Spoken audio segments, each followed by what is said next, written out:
नमस्कार मित्रों, भगवान की महिमा गाथा चैनल में आपका स्वागत है। आज हम महाभारत से शांति पर्व से एक संवाद लेकर आए हैं, तो सुनते हैं उस संवाद।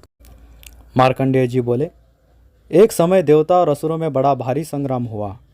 उसमें इंद्र विजयी हुए और उन्हें तीनों लोगों का साम्राज्य प्राप्त हुआ।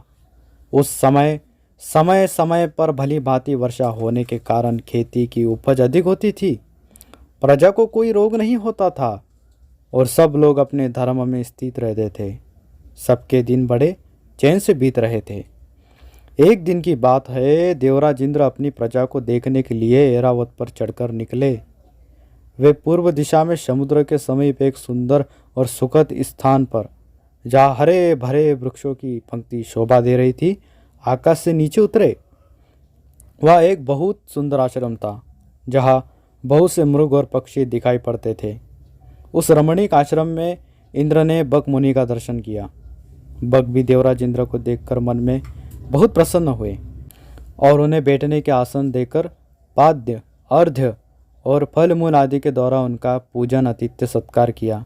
तत्पश्चात इंद्र ने बक मुनि से इस प्रकार प्रश्न किया, ब्राह्मण, आपकी उम्र 1,00,000 वर्ष की हो गई। अपने अनुभव बताइए। अधिक काल तक जीवित रहने वाले को क्या क्या दुख देखना पड़ता है। बक ने कहा, अप्रिय मनुष्यों के साथ रहना पड़ता है।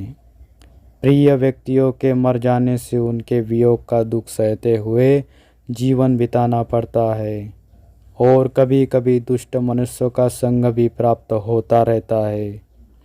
चिरजीवी मनुष्य के लिए इससे बढ़कर और क्या दुख होगा। अपनी आंखों के सामने स्त्री और पुत्रों की मृत्यु होती है। भाई, बंधु और मित्रों का सदा के लिए वियोग हो जाता है। जीवन निर्वाह के लिए पराधीन होकर रहना पड़ता है।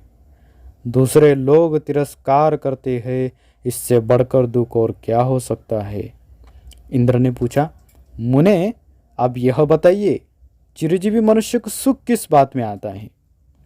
बक ने कहा, जो मनुष्य अपने परिश्रम से उपार्जन करके घर में केवल साग बनाकर खाता है, मगर दूसरे के अधीन नहीं होए, उसे ही सुख है।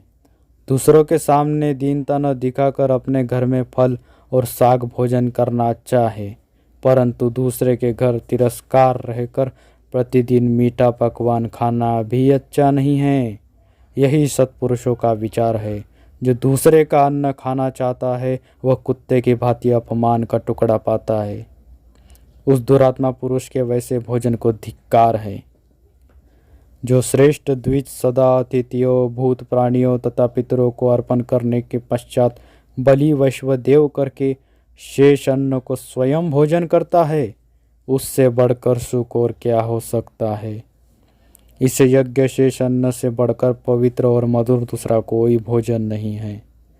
जो सदा अतिथियों को जिमाकर स्वयं पीछे भोजन करता है, उसके अन्न के जितने ग्रास अतिथि ब्राह्मण भोजन करता है, उतने ही 1000 गौओं के दान का पुण्य उस दाता को होता है, तथा उसके द्वारा युवावस्था में जो पाप होते हुए हैं, वे सब नष्ट हो जाते हैं। इस प्रकार देवराज इंद्र और बक मुनि में बहुत देर तक बातचीत तथा उत्तम कथा वार्ता होती रही। इसके पश्चात मुनि से पूछकर इंद्र अपने भवन स्वर्गलोक को चले गए। तो आशा करते हैं मित्रों, आपको ये वीडियो बहुत पसंद आया होगा, ये कथा बहुत अच्छी लगी होगी, इसलिए जल्दी से वीडियो को लाइक, सब्सक्राइब, शेयर सब कुछ कर दीजिए। तब तक के लिए चलते हैं। हर हर महादेव। जय श्री कृष्ण।